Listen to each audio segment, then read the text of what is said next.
parte sos? Yo de aquí. Ah, mira. ¿Tú de qué parte eres? Del norte.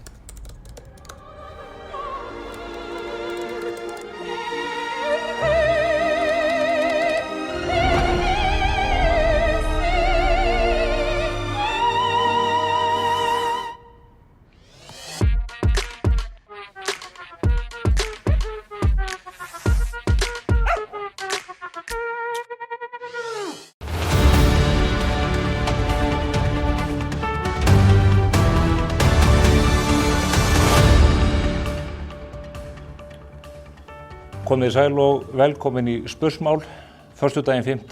apríl. Þau stórtíðindi hafa á sér stað að Katrín Jakobsdóttir forsætisráðherra hefur lýst því yfir að hún hyggist beiðast lausnar sem forsætisráðherra og hún hefur lagt af stað í forsetaframboð. Það hefur ekki aðeins áhrif á forsetakosningarnar sem eru áætlaðar 1. júní næstkomandi heldur pólitíkina alla á Íslandi. Ég hef af þeim sökum fengið hingað í setti til mín 3 góða gesti, þau Snorra Másson, ritstjóra, Jón Gunnarsson, alþingismann og fyrir ráðherra og Heiðu Kristínu Helgadóttur sem er framkvæmdastjóri og í kosningastjórn Jóns Gnarr fylgist þið hér með eftir andartak.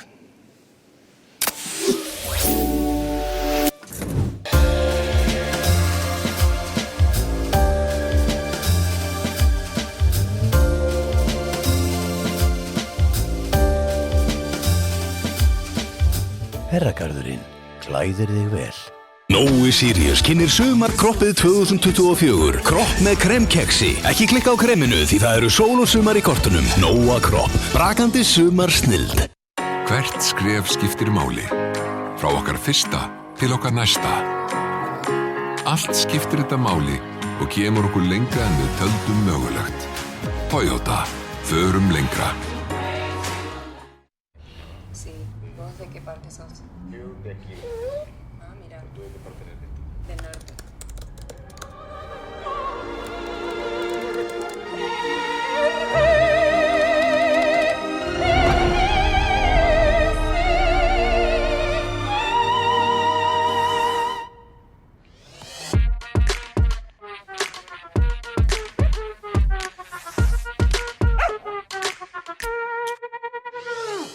Já, komið sæl og blessuð, aftur hingað að skjánum. Ég nefndi það að það eru stórtíðindi sem að hér hafa gerst upp á hádegi. Þá lýsti Katrín Jakobsdóttir í forsetaframboði og þau eru komin hingað í settitími. Þau Snorri Másson, ritstjóri, Jón Gunnarsson, alþingismaður og Heiða Kristín Helgadóttir, framkvæmdastjóri og sem situr líka í kosningaráði hjá Jóni Gnarr. Og við ætlum að fara yfir þá stöðu sem að hér er að teiknast upp. Velkomin, öll sömul. Takk fyrir. Kannski að byrja á fjölmiðlamanninum. Þetta eru þetta stór tíðindi en þau hafa leiðið loftinu. Einhvern veginn held ekki samfélagið síðustu, já, ég var að segja vikurnar. Já, og svo sem frá áramótum. Ég held að við höfum nú verið hérna í spjalli í upphafi árs hérna í þessu hljóðveri að fjalla um það að þetta væri nú ekkert ólíklegt að Katrín léti slag standa. Hún hefur ákveðið að gera það og hún sýnir með því að hún er ekki einhvern veginn þessi ímynd sem maður á kannski stundum að fá af þessum sakleysingja sem villist í öllu þessi embætti. Hún er kaldlyndur valdamaður og ætlar sér að halda áfram þessari vegferð og hún er komin á bragðið augljóslega, búin að vera á forsætisráðherra stóli í hvað núna að vera 7 ár, ekki satt, og búin að sitja á Alþingi í 17 ár, þannig að þetta er engin smá ferill sem er að baki þarna í stjórnmálum og ég sagði nú alltaf sko fyrir þetta að hún þyrfti náttúrulega að gæta sína ofmeta ekki eigin stöðu en þegar ég sé áferð þessara tíðinda og hvernig þetta kemur manni fyrir sjónir þegar hún lætur verða af þessu þá náttúrulega líka rennur upp fyrir manni og maður myndir á að hún er feikna sterkur frambjóðandi sko. Mjög sterkur, það er svolítið erfitt að eiga við þetta. Jón, ég kannski kem að þér í þessu sambandi um að ræða betur svona stjórnmála landslægið. Hún er búin að sitja lengi á þingi, hún satt í ríkisstjórn frá 2009-13, svo hefur hún verið forsætisráðherra í ykkar stjórn í 7 ár. Það er ekki hægt að segja að þessi ferill sé þyrnum stráður. Er þetta ekki bara gott og eðlilegt framhald fyrir hana núna þegar að flokkur hennar mælist með 5%, 4,8 til 5,7% og það er allt í upplausn á stjórnarheimilinu. Og við Kata vorum kosin bæðin á þing 2007, þannig að við erum búin að sitja saman þeir í 17 ár. Já. Þú er ekki í hvað að gefa kost á þér í því ljósi? Nei, það kvarlar ekki að mér. En mér hefur náttúrulega fundist þetta liggi í loftinu og hef lengi talið það að þetta væri ákvörðun sem hún væri búin að taka og það þyrfti eitthvað mikið að gerast til þess að breyta því. Og nú þetta komið fram og þá þetta breytist hið pólitíska landslag sem ég held áfram í og við þurfum að glíma við það. Heiða, þið veit ég hafi verið að teikna upp ýmsar sviðsmyndir í sambandi við forsetakjörið. Jón Gnarr lýsti yfir framboði fyrir skemmstu með skemmtilegu ávarpi erlendis frá. Þú kannski upplýsir okkur það hvað þetta var tekið upp. Breytir þetta ykkar taktík eða hafið þið gengið út frá því að slagurinn yrði þessi, að Katrín myndi blanda sér í baráttuna og að hún yrði kannski stóra og svona erfiða breytan til að fella ef að þið ætlaði að koma Jóni alla leið á Álftanesið? Sko, Jón nú bara þeim hæfileikum gæddur að hann gerir hlutina bara eins og hann gerir þá og einhver svona sá allra besti í því að búa sér til sína eigin leið og hefur gert alla sína ævi, sko. Þannig að þetta hefur kannski ekki verið svona breyta eitthvað svona af eða á, þú veist, þetta meira bara svona gerir leikinn skemmtilegri því að það ekkert gaman fyrir fullorðið fólk að spila fótbolta við smábörn. Og svo finnst mér auðvitað bara, þú veist, Jón Gnarr vera allt sem Katrín Jakobsdóttir ekki. Hann metsöluhöfundur, hann einn ástæðasti... Hún það líka? Já, hann einn ástæðasti leikari þjóðarinnar. Hún það ekki? Hann gríðarlega farsæll stjórnmálamaður og skildi eftir sig gott bú þegar hann fór frá Reykjavíkurborg sem borgarstjóri með kannanir sem sýndu að fólk og hans kjósendur og fleiri vildu að hann væri áfram. Þannig að mér finnst þetta bara... Þú veist, tveir mjög verðir keppinautar að fara að takast á og hlakka bara til framhaldsins, sko. Það var 1:00 í dag sem og við fjölmiðlamenn vorum búin að fá vink um það að það yrði einhvers að vænta 1:00, svo birtist þetta ávarp allt í einu á Instagram og hvergi annar staðar. Ég ætla að spila bút úr, það 3 mínútur í heilsin ávarpið, en ég ætla að spila svona þann bút sem að ég tel kannski eftirtekt að verðast, þannig skulum hlýða á það hér á skjánunum fyrir aftan okkur. Kæru vinir. Framundan eru kosningar eftir að Guðni T.H. Jóhannesson upplýsti þjóðina á nýársdag hann hygðist ekki gefa kost á sér aftur sem forseti lýðveldisins. Á þeim tíma voru stóru verkefni í gangi í forsætisráðuneytinu, náttúruhamfarir á Reykjanesskaga og undirbúningur kjarasamninga. Margt hefur áunnist í þessum stóru verkefnum og eru þau komin í tiltölulega öruggan farveg. Ég hef núna á undanförnum dögum og vikum heyrt í töluvert mörgum víða land sem hafa hvatt mig til þess að gefa kost á mér í embætti forseta Íslands. Ég hef því farið aðeins að velta fyrir mér. Já, það reyndar vantar þarna inn í þessa ágætu upptöku okkar upplýsingar það sem hún nefndi að hún hafi fyrir allöngu síðan tekið ákvörðun að bjóða sig ekki aftur fram til Alþingis og nú liggi þessi ákvörðun fyrir. Jón, þú ert einn af þeim sem að veita henni umboð til þess að gegna embætti forsætisráðherra. Höfðu þið haft eitthvað pat af því að hún hefði tekið ákvörðun að láta gott heita að loknu þessu kjörtímabili? Nei, ég hef nú ekki heyrt það áður hjá henni. Og í sjálfu sér hefur það svo sem ekkert borist heldur í tal milli okkar eða af hennar álfu, þannig að ég hafa orðið vitni að því. Það getur vel verið að það hafa átt sér stað eitthvað innan flokks hjá henni en ég hef ekkert orðið var við það. Nei. Hefur það einhver áhrif á stöðunar Snorri heldur eða er þetta taktískt rétt hjá henni að upplýsa þennan hug sem að varðar ekki beint forsetaembættið? Ég myndi segja að þessi svona aðalega, ég hugsa hún láti þetta fljóta með bara til þess að svona sýna að hún væri hvað sem svona leiðinu út úr pólitík, að þetta sé ekki drastískt að stíga svona út úr ríkisstjórn á miðju kjörtímabili og valda þar með óneitanlega, já sko, ef við segjum ekki stjórnarkreppu þá allavega einhverjum óstöðuleika, allavega í hugum og hjörtum fólks einmitt núna, en sko já, ég meina, ég held að hún átti sér náttúrulega á því að þetta er ekki óumdeild aðgerð. Hún náttúrulega fer, ég meina núna, hvað situr eftir þessari ríkisstjórn? Ég meina, Bjarni búinn að gefast upp á fjármálaráðuneytinu og svolítið kastir handklæðinu í augum margra, þótt Jón Gunnarsson sé vafalaust ósammála þeirri skilningi. Já, hann það. Katrín gefst upp á forsætisráðuneytinu. Ef Sigurður Ingi skiptir ráðuneyti núna, þá er hann búinn að gefast upp á innviðaráðuneytinu. Það er allan einleið til að líta á það að þessi stjórn, eins og hún kemur fólki fyrir sjóni núna, er orðin mjög löskuð og auðvitað í augum margra í einhverjum skilningi svolítið umboðslaus ef að Katrín farin úr henni, en hún hefur verið svona límið í þessu, þannig að sko, ég held að áskorun í þessu sé náttúrulega að Katrín skilji ekki eftir sig sviðna jörð á þessu sviði og það verður náttúrulega mikil áskorun fyrir þetta fólk að láta hlutina líta þannig út að þetta sé starfhæf stjórn næstu 18 mánuði, sko. Þannig að annars er náttúrulega Katrín að valda stjórnarkreppu.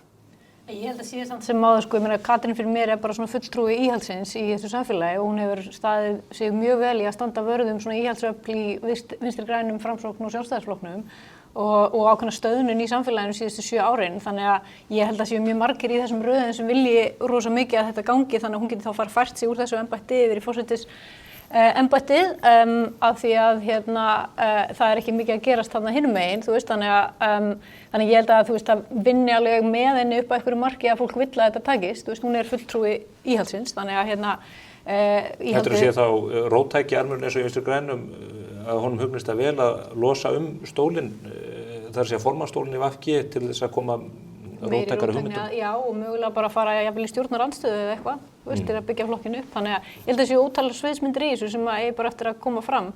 Þú veist, og mér finnst líka bara svolítið svona, ég held að séu bara rosa margir frekar óákveðnir, þú veist, og í langan tíma hefur þessi kosningabaráttan varðandi forsetann ekkert verið sérstaklega spennandi. Við erum þá allavega komin í stöðu að það er hægt að hugsa alls konar leiki og getur margt gerst og ég held að þetta geti ráðist rosalega mikið fram á síðasta degi, sko. Komum aðeins inn á þetta sem að Snorri nefndi varðandi mögulega stjórnarkreppu. Nú hafa menn verið að funda, Bjarni Benediktsson mætti ekki á afmælisfund NATO, var hér á landi, var að funda með mönnum, reyna að átta sig á stöðunni. Er búið að hnýta allar þessa hnúta? Munum við bara færi þjóðin einhverja svona pólitíska ostakörfu inn lúna núna í lok dags þar sem að allir setja sáttir að borði og halda þessum leik áfram? Í fyrsta lagi sko fulltrúi Gnarristans hérna sko í þessu setti skulle vera að tala hér sko Katrínu sem einhvern fulltrúa íhaldsins í íslenskri pólitík og hún hafi staðið fyrir þeirri stöðnum sem hafi verið í íslensku samfélagi í 6-7 ár. Núna, ég veit ekki alveg hvað, ég veit ekki hvort hún hefur verið ellendis, mín kæri sessunöldur hérna. Ég er bara í Vesturbænum að fylgjast með. Já, þann getur verið oft stundum einangraður, það er alveg rétt, ég er ekki með á það áður. En auðvitað er þetta tína mjög margt til í þessu ríkisstjórnarsamstarfi á síðustu árum sem hefur gengið vel. Ríkisstjórnarsamstarfi verður til á ákveðnu trausti og við ákveðnar aðstæður. Traust á milli einstaklinga sem eru í forystu fyrir flokkunum og ákveðnar aðstæður sem voru í samfélaginu. Við vorum hér í, má segja, dálítið pólitískri óvissu eftir að það voru hér stjórnmálaflokkar sem mann ekki nema þú hafi verið farþegi í honum, var það ekki? Ekki muna, stutt síðan. Sem að þurfa að brauta innan nóttin út úr ríkisstjórnarssamstarfi og það fór allt í skrúfuna. 2017. Já, 2017 og við þurftum að koma á ákveðnum pólitískum stöðuleika, það var mjög mikilvægt. Og síðan hefur þessi ríkisstjórn glímt náttúrulega við fordæmalausa atburði, fyrst COVID og síðan auðvitað í náttúruhamförum og öðru. Og staða ríkissjóðs er mjög góð, það hefur verið mikið framþróun í íslensku samfélagi. Það er nú rekinn með botnlausu tapir enn. Já, vissulega sko, en það er ástæða fyrir því og það stefnir í allt aðra átt sko. Þannig að, þú veist, einhvern stöðnunartímabil og einhverju fulltrú, einhverja íhaldsafla íslensku samfélagi sem ekkert vilji gera til að brjóta upp, en þetta er auðvitað alrangt. Hitt er svo annað mál, að það er staðan í dag og framtíðin og það er auðvitað það sem skiptir máli. Og ég hef ekkert farið lengt með þá skoðun mína á undanförnum, við getum sagt nokkuð tíma, við getum að segja ár, að mér finnist þetta ríkisstjórnarsamstarf hafa verið komið ákveðnu leið að lokum. Og það er bara vegna þeirra aðstæðna sem eru nú upp í íslensku samfélagi og mikilvægi þess að stíga hér alvöru skref í uppbyggingu á grundvelli orkuauðlinda okkar til þess að efla hér efnahagslíf, atvinnulíf og hagvöxt sem eru auðvitað grunnurinn að því að við getum staðið undir öflugu velferðarkerfi og öðrum stofnunum samfélagsins. En og ég hef sagt það, ég get komið síðan inn á útlendingamálin, löggæslumálin og þessi baráttu við skipulagða glæpastarfsemi og ég hef ekki talið að við getum náð þeim árangri sem að nauðsynlegur í þessum mikilvægum málaflokkum í samvinnu við VG. En í því ljósi, ef að ríkisstjórnin var komin að endastöð fyrir allengur síðan, hún þá ekki gjörsamlega komin að endastöð þegar Katrín Jakobsdóttir fer? Það ekki rétt sem að Snorri nefnir að hún hefur verið límið í ríkisstjórninni og svona náða að halda lokinu á pottunum, jafnvel það sem að Svandís Svavarsdóttir hefur verið að hræða í? Ég held ég geti tekið undir með því sem ég sá að heyrða því að Björn Bjarnason hefði verið að skrifa núna bara í þessum, við þessi tímamót getum við sagt. þar sem hann að tala það að þetta séu auðvitað ekki sami flokkur en hann var. Það auðvitað, Katrín mjög, getum við sagt, atkvæða mikil á stjórnmálasviðinu í sínum flokki og í okkar samstarfi og ég held að það hafi nú verið kannski öllum ljóst og allavega þeim sem fylgjast með pólitík að þetta ríkisstjórnarsamstarf hefur byggst á trausti á milli þessara þriggja formanna. Nú það orðið gjörbreytt. Hver verður í forystu fyrir VG það Guðmundur Ingi sem að Hann varaformaður samkvæmt lögum VG ef að ég kann að lesa þau rétt að þá hann bara sjálfkrafa orðinn formaður og þeir eiga ekki að halda landsfund allavega reglum samkvæmt fyrir á næsta ári. Akkurat. Hann þarf núna að svara fyrir það sko að hafa verið það að segja verkans að hafa verið dæmd ólögmætt í Hæstarétti í Dymbilviku. Við erum með Svandísi Svavarsdóttur sem oft nefnd í sögunar sem arftaki í forystu VG. Já, hún hefur nýverið stigið skref í sinni stjórnsýslu sem að umboðsmaður Alþingis hefur sagt að standist jafnvel ekki stjórnarskrá. Hún með yfirvofandi vantraust á sig í næstu viku. Hún það, ég meina þannig að sko þetta hinn pólitíski veruleiki sem við okkur blasir sko og þá það hverjir eru valkostirnir við þetta. Ég fyrsti valkostirnir þetta sá að við kjósum bara í sumar. Við sjálfstæðismenn erum tilbúinir í það að ganga að kjörborðinu. Við þurfum að taka tillit til forsetakosningana og láta ekki trufla þær með því en svo líða vikurnar og það kannski hægt að kjósa bara hér mánaðamóti júní, júlí eða þá í ágúst eða eitthvað slíkt. Það einn valkosturinn eða þá að við tökum upp eitthvert stjórnarsamstarf og öðrum vettvangi. Ég persónulega hef ekkert breytt skoðunum minni með það að ég tel litla möguleika á ná árangri í þessum grundvallar málaflokkum sem við verðum að skila í hús sem allra fyrst út frá þjóðarhag og kalla þeir eftir í samfélaginu að það verði erfitt að ná sjónarmiðum saman með Vinstri-grænum í þennan. Þið í viðræðum við aðra flokka eða hver raunveruleg staða akkurat núna, bara svo að þjóðin sé upplýst það? Já, nú þetta auðvitað bara á vettvangi forystu flokksins og við héldum þingflokksfund sem að frægt var nú í fjölmiðlum hér, sjálfstæðismenn og erum að halda annan í dag og ég meina það gerir ég ráð fyrir að við þurfum að hittast á hverjum degi núna þingflokkur, við ræðum þessi mál en það formaðurinn sem fer með umboðið. Valkostirnir eru nokkrir í þessari stöðu, samstarf, frekara samstarf í mínum huga við þá einhver önnur stjórnmálaöfl eða stjórnmálamenn og eða þá bara við hreinlega klárum þetta þing, setjum strik í sandinn og kjósum. Þegar blaðamaðurinn situr og hlustar ásamt með hér á þingmannin, ekki ljóst að þessi ríkisstjórn farin veg allrar veraldar? Já, sko, ég meina eins og Jón segir nú, hann hefur nú talað svona í nokkuð tíma og það náttúrulega aðrir sem hvað getur sagt, nálgast þetta með svona eins rólegri hætti, þessi sömu sjónarmið, þó að allir... Mjög yfirbyggðar. Já, ég veit það. En þetta með að vera svona tilbúin að ganga til kosninga, ég veit nú ekki hversu tilbúin allur sjálfstæðisflokkurinn að ganga til kosninga og ég veit ekki hversu útbreitt það sjónarmið innan flokksins. Hvað þá Vinstri grænir, þeir mælast held ég hafa verið að mælast undir 5%. Ég held að það sé eðlilegast að ganga til kosninga þegar ég hugsa út í það. Heldur að fylgi VG muni aukast við það að Katrín fari frá borði? Hvernig meta ég meina samanber það að hún hefði einhvern veginn verið búin að ákveða að hætta, þá veit ég ekki hverja framtíðina menn sjá fyrir sig fyrir þennan flokk, sko. Ég bara hef ekki hugmynd, sko. En ég, ég meina þetta mjög forvitnilegt, sko. Ef maður hugsar út í það, sko, frá Katrínar sjónarmiði, ég nú ekki sérfræðingur í sögu forsetaembættisins en það hefur sögulega séð ekki lukkast vel þegar svona fulltrúar ríkisstjórnarinnar bjóða sig fram.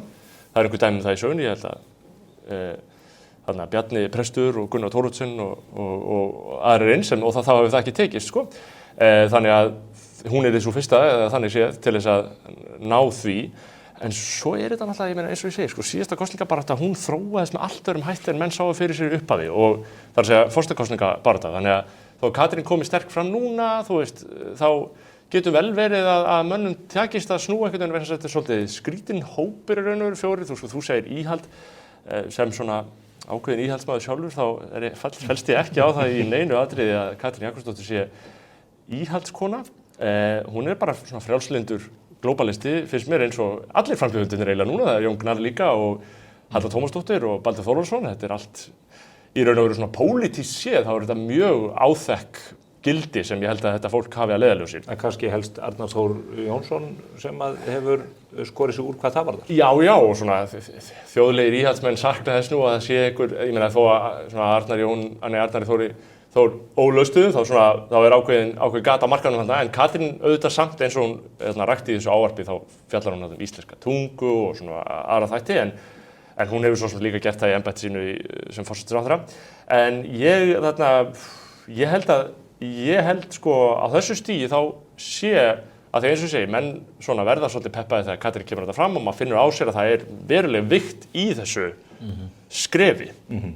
Þá getur það samt bara, það eru 2 mánuðir og það mjög mikil tími til þess að hlutin breytist hratt. Ég var að fylgjast með því þegar Baldur Þórhallsson var í viðtali við Gunnar Smára Egilsson í Samstöðinni og Baldur var að byrja að hnýta þetta í Katrínu og að skamma hana fyrir að vera að íhuga þetta og þá sá maður aðra hlið á Baldri. Það að segja, og þá, ég var fjallið það að þá hugsa maður, ok, þannig ég að sjá hlið á Baldri sem ég kannast svo sem ekkert við af því hann hefur nú kannski haldið sér til hliðs í einhverju svona skítkasti, þannig séð á undanförnum árum. Þannig að hver veit ef við sjáum nýja hlið og ég var nú líka að reyna að skamma Jón Gnarr fyrir að vera ekki skemmtilegur og fyndnar í sínu ávarpi. Mér langar að sjá Jón Gnarr þá sem marka sér sérstöðu sem húmóristi en ekki að leika forseta. Ég hefði viljað að hann hefði zoomað út og hann hefði verið á nærbuxunum fyrir aftan að lesa þetta upp, skilur við. Hann var það reyndar eða íspjótt í bandi. Ég sakna þess hjá Jóni. En þetta samt líka þannig og það það sem spennandi í þessu kosningar. Þetta náttúrulega bein kosning þannig að þjóðin að velja sér sinn fulltrúa þarna inn á Bessastaði og það eitthvað sem ég held hún taki frekar alvarlega.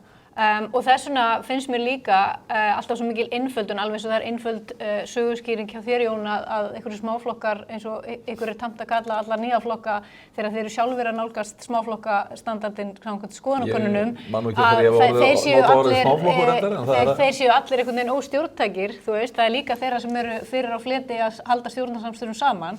En þú veist, það alveg sama svona einföldunin að horfa á einhvern mann eins og Jón eins og hann sé, þú veist, af því að hann gamanleikar á einhverju leveli að það sé þá allt sem hann Hann ofboðslega mikil breidd og hann á eftir að sýna það og hefur sýnt það áður og sérstaklega þegar hann var borgarstjóri. Ég meina, hann hefur bara gríðarlega mikla hæfileika til að lesa í þessa þjóðasál og það skildi enginn vanmeta og einhver sem hefur látið þessa þjóð hlæja jafn mikið að sjálfur sér og sínum kostum og göllum sá hinn sami skilur eitthvað sem aðrir skilja ekki. Segðu mér eitt, Heiða Kristín, að því að Jón sá sig nú til að rifja hér upp bjarta framtíð sem að átti sér ekki mjög langa framtíð. Þú ert eðrið tvævitur í pólitíkinni. Hvernig lest þú í þessa stöðu núna milli stjórnarflokkana? Því að nú Katrín komið fram, hún mun beiðast lausnar að því ég best veit bara á þriðjudaginn á ríkisráðsfundi.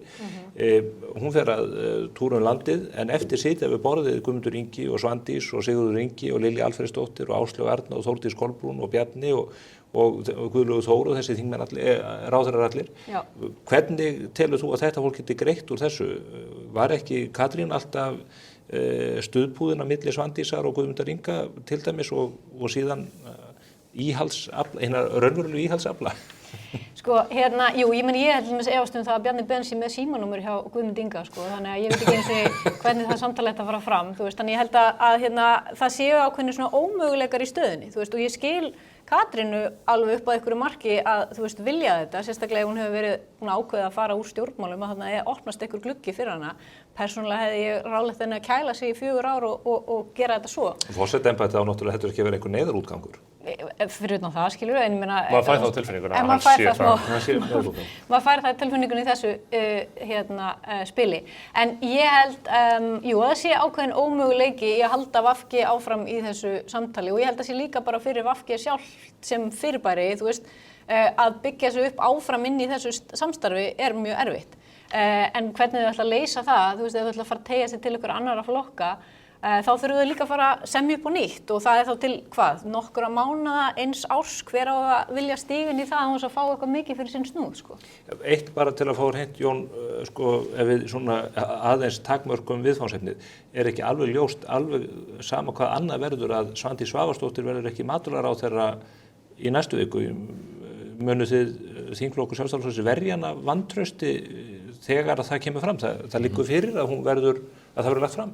Já, svona aðeins af þessum með neyðarótgangin fyrir kötu út úr pólitík sko inn á Bessastaði. Mér finnst þetta ekki alveg sanngjörn umræði, það að taka til varna í því, finnst mér vegna þess að Íhaldið tekur til varna fyrir ég man bara ekki betur en að sko umræðun það að Katrín fær á Bessastaði að veri byrjuð í raun áður heldur en að Guðni gaf það út í sínu áramóta ávarpi að hann ætlaði ekki að fara í endurkjör. Ég taki til varna fyrir mig í þessu sambandi, þannig að þetta verði eitt stór varnarleikur, að þá auðvitað vita menn það að flokkur forsætisráðherrans í mjög krappri stöðu. Það bendir allt til þess að flokkurinn muni hljóta miklu slæma útreið, jafnvel verri útreið heldur en 2013. Og þá kannski ég vildi bara nefna það, sko, ég held að þetta hafi sjálfur sér, sko, þessi ákvörðun á sér mjög langan aðdraganda. Það verður auðvitað mikil tímamót í henni. Flestir sá þetta fyrir sig kannski eftir 4 ár, sko, þegar menn héldu þá að Guðni myndi kannski draga sig í hlé, sko, þannig að þetta á þennan aðdraganda. En sko, já, ég held að þetta bara eitt af þessum stóru vandamálum sem að við stöndum frammi fyrir í þessu ríkisstjórnarsamstarfi. Þessi vantrauststillaga sem að hefur verið boðuð og mun koma fram. Og ég hef sagt það áður að ég sé bara ekki út frá prinsipum hvernig þingmenn sem að hafa einhver prinsip í pólitík geti varið ráðherra sem að gekk fram með slíku áforsi sem hún gerði í þessu tilfelli og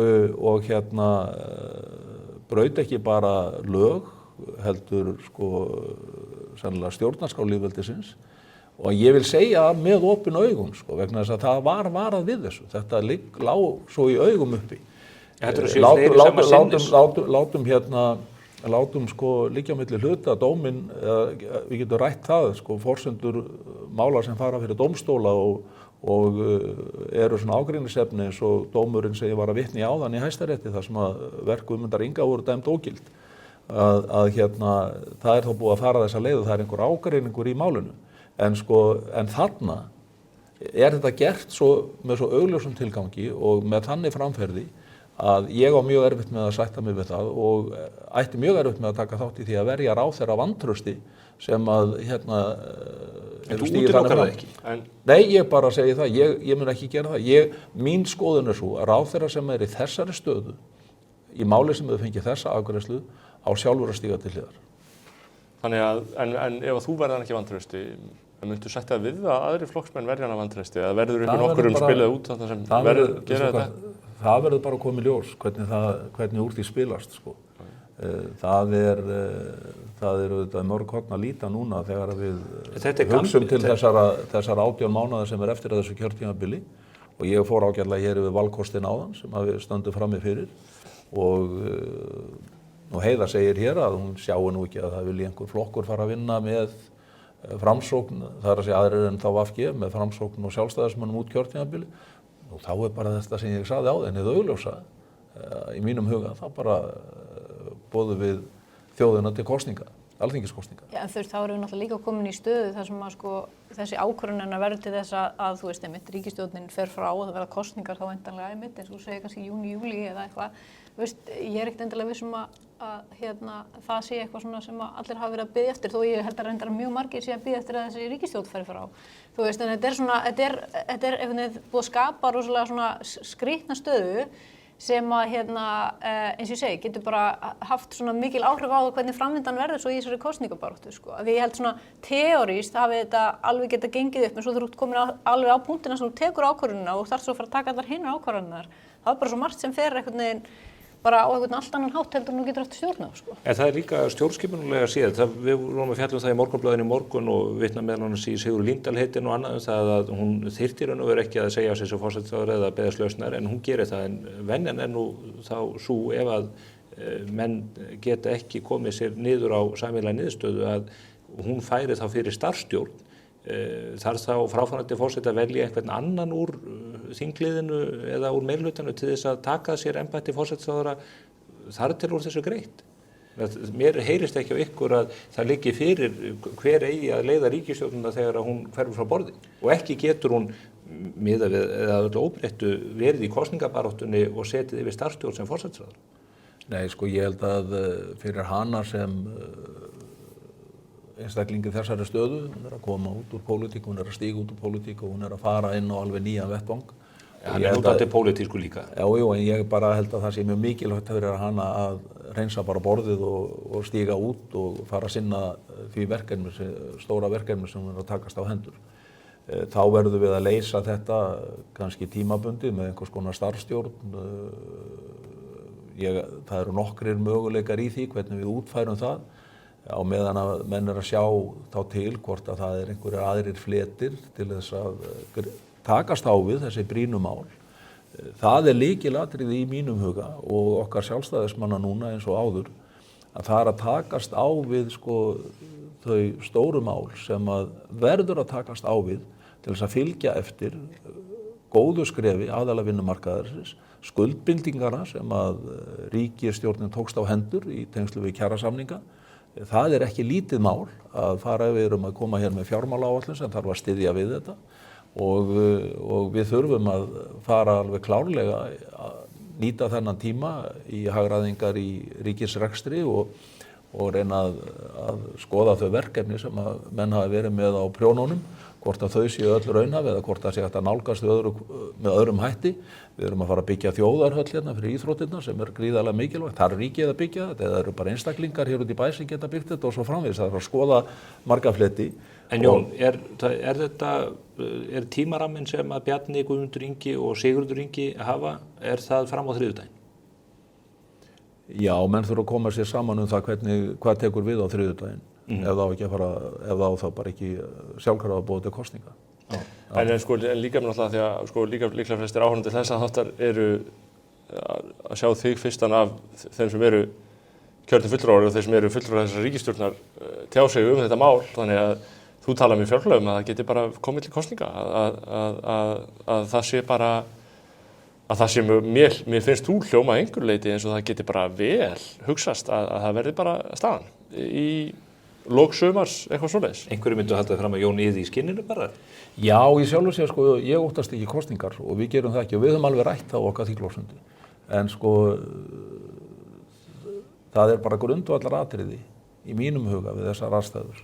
Það ákveðin kaflaskil að verða hér í pólitíkinni og það grundvallaratriði við þessar aðstæður að það hvort að við getum þá náð saman með einhverjum öðrum, Framsóknarflokknum og einhverjum með okkur stærri og meiri skref í þessum mikilvægu málaflokkum heldur en hefur tekist í þessu ríkisstjórnarsamstarfi. Mér finnst mjög ólíklegt að Vinstri græn séu tilbúin að ganga eins langt og við teljum þurfa að ganga. Við getum tekið til að mynda útlendingafrumvarpi sem inn í þinginu núna. Það eru svona 3-4 atriði sem þyrfti að bæta inn í það frumvarp til þess að það væri svona enn nær því sem við þekkjum á Norðurlöndunum. Bara svo dæmi séu tekin, það eru búin að vera málamiðlanir og ég hef talið lítið svigrúm vera til þess að ná árangri fyrir þessa málamiðlanir sem við höfum verið að gera. Það verður þá að koma í ljós hvort að við getum náð þeim í einhverjum öðrum hópi innan þingsins eins og það samansett núna. Nú ef ekki, að mínum mati, þá má ekki gefa neitt afslátt af því, þá göngum við bara til kosninga. Það talsveit skrafað það að Bjarni Benediktsson sé farin að íhuga brotthvarf sitt úr pólitík og kannski töldu margir að það væri fyrr á dagskrá heldur brotthvarf Katrínar eins og þú nefnir það. Heldur að þetta, eða þessi ákvörðun hennar hafi áhrif á Bjarna, til dæmis ef það hefði búið til kosninga, sjálfgefið að hann muni leiða Sjálfstæðisflokkinn í þeim kosningum eða mun hann leita útgöngu með svipuðum eða öðrum hætti auðvitað? Það fer ekki í forsetaframboð úr þessu? Nú auðvitað eðli máls samkvæmt tala ég mikið við Bjarna og hann tala mikið við okkur sem þingflokk. Umræðan að hann sé að hætta hef ég bara heyrt utanfrá Hún hefur ekki verið rædd innanfrá, þannig að... Varaformaðurinn hefur lýst yfir í viðtali og hún sé reiðubúin til að taka við flokknum? Já, ég held að hún hafi meira verið að segja því að ég reiðubúin til þess að taka við formennsku flokknum, en þó það nú væri varaformaður flokksins að vera ekki reiðubúin að stíga inn og svo væri undir, sko. En það voru engin skilaboð í því að Bjarni væri að draga sig í hlé. Hann verður auðvitað að svara því og ég á ekki von á því að hann myndi stíga niður þó það er boðið til kosninga núna. Það formannsskipti hjá okkur í Sjálfstæðisflokknum, þau gerast á landsfundi.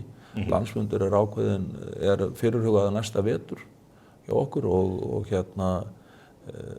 það verður þá bara komið ljós hvernig málinn þróast. Mér finnst það sko, maður finna það strax á umræðinni, bara í þessum þetta til dæmis að hvað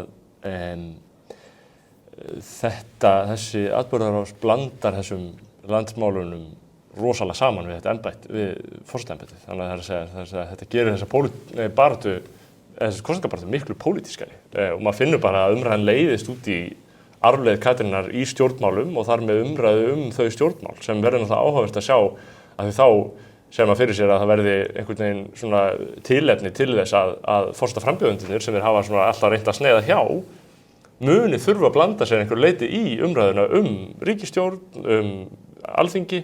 Þannig að það er að því maður finnur að það gerist bara lífrænt, sko. Þú getur ekki rætt framboð Katrínar án þess að ræða þingmálið, sko. Og verði hún kosin að þá gæti þá orðið eitt af hennar fyrstu verkum í ágúst að koma að myndun nýrra ríkisstjórnar. Ég held að það líka verður bara ákveðið challenge fyrir þessa baráttu eins og þetta nefna að líka halda þessu bara skemmtilegu, sko, því að þetta stefnir hraðbyrst í að vera bara djöfulli leiðilegt ef þetta verður bara... Þess vegna er ég að segja, við verðum að treysta Jón Gnarr í því að hann komi að borðinu í því máli. Það þarf enginn að hafa áhyggjur. Af hverju heldur þetta verið leiðilegt? Nei, ég er bara að segja, það er ákveðin hætta þarna, ég held að skipta engum máli hvað þessa ríkisstjórn varðar, hvort þetta heitir starfsstjórn eða áframhaldandi samstarf þessara flokka. Það leiðir líka því leytinu til að það er ekki mjög gaman að hlusta á fólk í Reykjavík hvað þessi ríkisstjórn hefur ágætt. Það er ekki mjög skemmtileg ramsa. Ekki. Jóhannesson ágætlega í hérna. Já, ég meina það. Þú mátt ekki taka þig persónulega. Við hefum gert betur, en það er margt að gera mjög gott. Akkurat, þetta bara leiði heyri þetta. Þú veist, það er samt alveg þannig að þú veist, við erum með þessa skipan og við erum með þetta embætti og þú veist, við höfum einhverjar hjartatengingar til þess og eins og ég segi, ég held að fólk taki þessu alveg alvarlega þó að fólk hafi haft mismunandi áhuga á þessu eftir hversu spennandi þetta er og það er þó allavega kannski jákvæður hlutur að þetta er að verða spennandi en þú veist, þetta má að einhverju viti eða þú veist, ég held að hætta sig að segja svo er bara meira svona, þú veist, þetta snúist þá ekki einmitt bara pólitíkina því þetta er líka stærra, þú veist, og þetta er líka hvar viljum við marka okkur einhverja svona ímynd út af við til dæmi sem að forsetinn getur alveg og hefur alveg geta haft og eins og Ólafur Ragnar gerði til dæmis líka og fleiri. En er þetta ekki að verða glundróðakosningar með öll þessi framboð og það dúkkar fólk sem að enginn hefur heyrt og... Það er nú samt bara 5 sem hafa klárað að safna meðmælendum. Það eru kannski einir eiginlegu frambjóðendur. Já, og ég meina, þú veist, ég get nú alveg sagt frá því, ég var mjög stutt frá því sjálf að skrá mig í frambóðuna áður en þið breyttu síðunni að þetta var bara villandi. Ég var eitthvað að tjekka þessu fyrir Jón, þetta var bara, þú veist, fyrir fólk sem nennir ekki að lesa mikið, sko. Þá hefði ég getað lent í. Þannig að það eru ennþá ykkur væntanlega sem ætluðu sér ekki að fara í frambóð, hafa einhvern veginn ekki átt að segja á því að þeir eru það.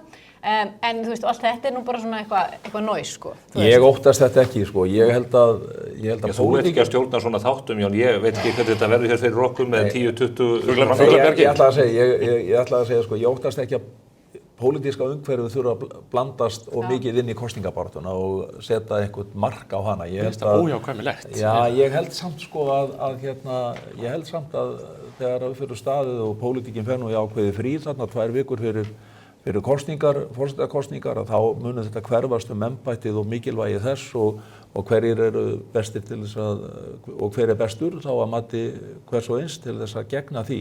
Ég vona það allavega að við förum þangað. Ég deili aftur á móti áhyggjum þínum af þessum fjölda og mér finnst það setja eiginlega bara svolítið leiðilegan svip á þennan aðdraganda, hvernig þetta er og maður heyrir það bara á fólki út í bæ því ég finnst þetta vera orðið hálfgerður sirkus. Vonandi grisjast þessi hópur nú þannig að þetta verið svona viðráðanlegt fyrir þáttastjórnendur og aðra sem ætla að kynna frambjóðendur til leiks og slíkt en ég held að við hljótum að bera all það mikla virðingu fyrir þess embætti að umræðan hluti að snúast það. En nú hefur Ólafur Ragnar Grímsson fyrir forseti til 20 ára, hann mætti viðtala á ónefndri sjónvarpsstöð fyrir ekki svo löngu síðan og lýsti því yfir að þetta embætti væri ekkert sameiningartákn eins og menn hefur verið að reyna að halda fram og það hefur bara verið pólitískur skollaleikur af hálfu Ólafs Thors á sínum tíma. Þetta væri mjög pólitískt embætti og á herðum þessa einstaklings hvíldi hinn endanlega skylda á því að það væri starfhæfur ríkisstjórn í landinu. Það, og ef að þessi skýring stjórnmálafræðileg eða lögskýring blífur, þá embættið þetta alveg gríðarlega pólitískt. Ég held að sko, já, í þeim skilningi það auðvitað sko og hérna það þó að ég sko, þar sem ég var að tala áðan að pólitíska umhverfi núna mun ekki lita endilega kosningabarátuna eða smita mikið inn í hana, en auðvitað embættið að mörgu leyti pólitískt og aðkoma forsetans var nú heldur betur pólitísk í tíð Ólafs Ragnars og það var kannski stigin ákveðin skref þar sem að brutu blaði í þeim efnum en hérna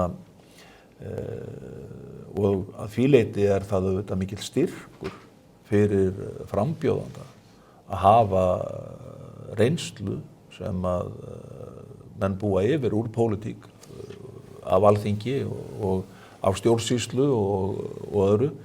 Það mikilvæg innsýn fyrir hvern sem alltaf að gegna þessu embætti. Já, ég held að Katrín, ég held að það hjálpi henni að búa yfir þessari miklu reynslu og sömuleiðis líka á þessum ólgu tímum í einhverju skilningi og hlýtur fólk að vilja bara kunnulegt andlit sem hefur mikla reynslu úr stjórnmálum.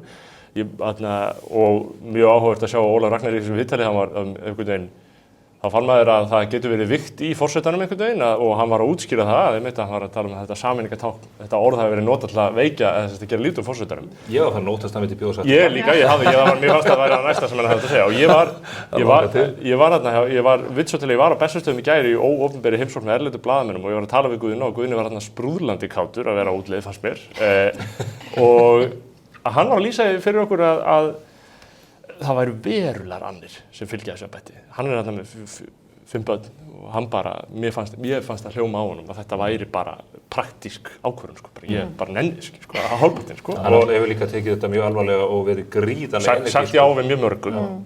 Og mér finnst það mjög verður skilaboð inn í þessa líka kosningabaráttu að þetta er gífurlega annarsamt embætti og hver veit ef að málin verða verulega mikið flóknari í heimsmálunum. Þá þetta ekkert spaug, alls ekki og þá ég ekki að skjóta á Jón Gnarr og ég veit að hann miklu meiri grínisti en það að segja að þetta og ég hugsa að kosningabaráttan og svo umræða sem verður í henni muni líka gefa okkur tilfinningu fyrir alvörunni sem líka í þessu sko að þetta manneskjan sem ábyrg fyrir þessi starfandi ríkisstjórn í landinu og það eru ýmsar aðstæður sem geta gert það flókið að einhver axli það ábyrgð sko þannig að mér finnst það líka eitthvað sem líka á eftir að vera rætt og ég meina Baldur Þórhallsson þarna Halla Tómasdóttir það náttúrulega ekki mikið talað það er mjög óheppilegt einhvern veginn já þetta en maður kannski á maður ekki vanmeta hana, hún mældist með 1% einhvern mann á sínum tíma og endaði síðan í 28%. Hún miklu þekktari stærð núna.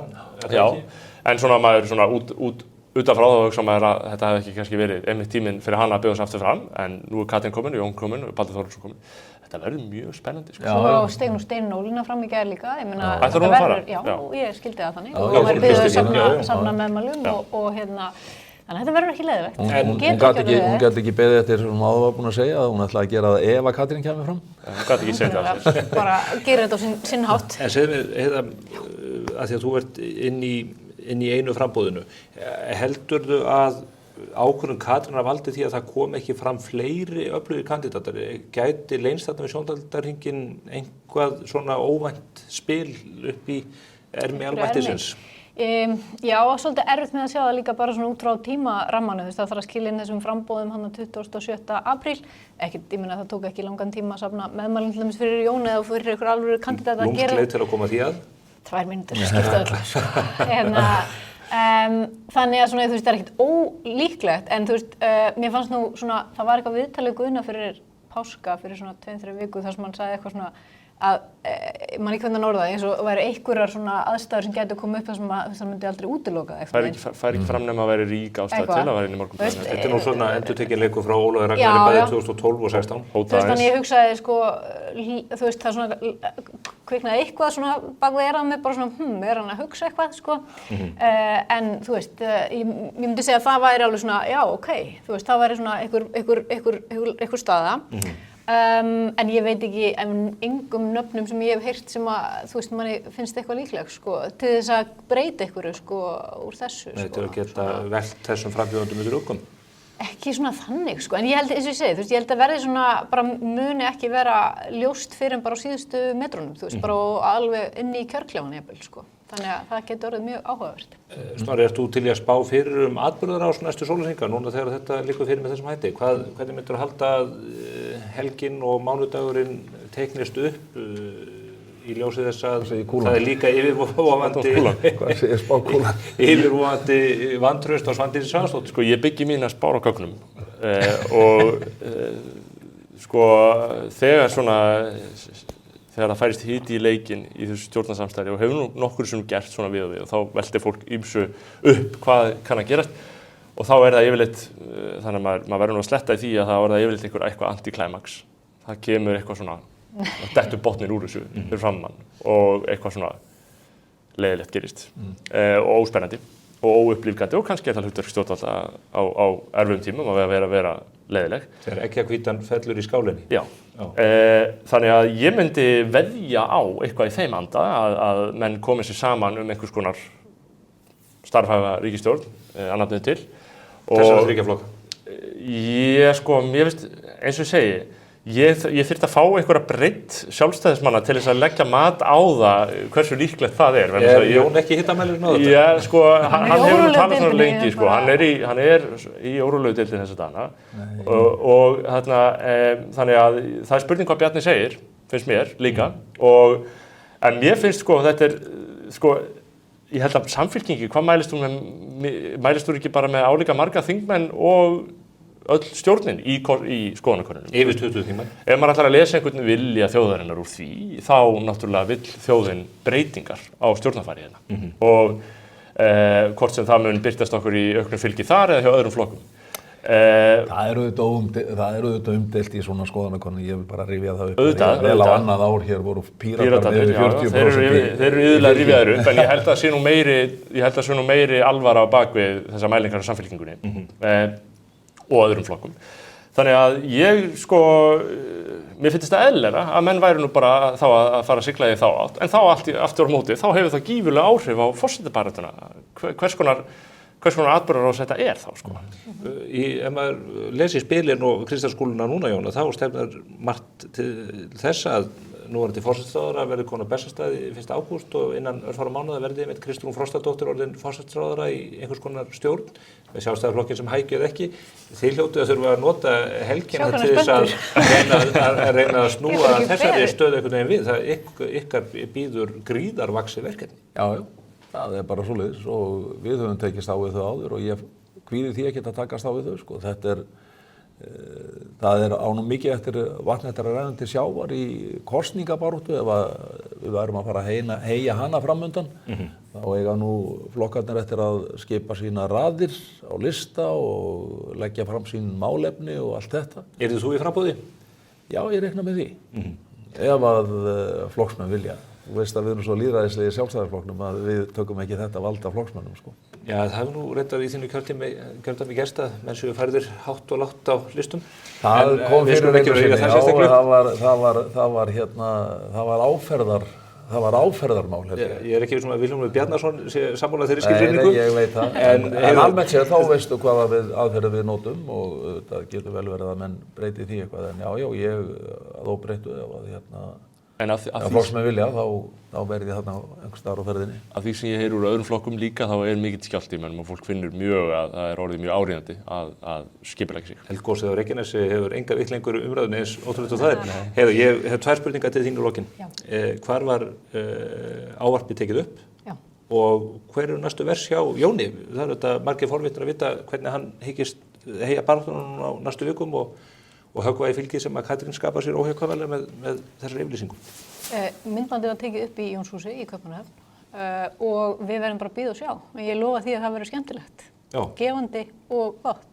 Þetta eru mjög spennandi dagar og það er ekki tíðindalítið af vesturvígstöðunum eins og einhvern tíma var sagt. Þetta stóð Western nýtt snóis, þetta stóð hreinlega á lítilli mynd í þessari framboðsmyndbandi Katrínar. Western nýtt snóið, fannst mér, ég held það og ekkert Mér sýndist standa roðin í austri en Snorri Másson, Jón Gunnarsson og Heiða Kristín Helgadóttir, þakka ykkur kærlega fyrir að koma hér í settið á þessum merkadegi. Takk. Þá ekki meira á vettvangi spursmála þessa vikuna en ágætu áhorfendur til hljótið að sjá eins og ég að þetta mun lita okkar umfjöllun hér næstu vikurnar. Ég hlakka til að fylgja ykkur í gegnum þetta ferli allt saman og við verðum hér að vikuliðinni sennilega með sneisafullan þátt af umræðu stjórnarslit, áframhaldandi stjórnarsamstarf eða hvað það verður. Sjáumst þá og góða helgi.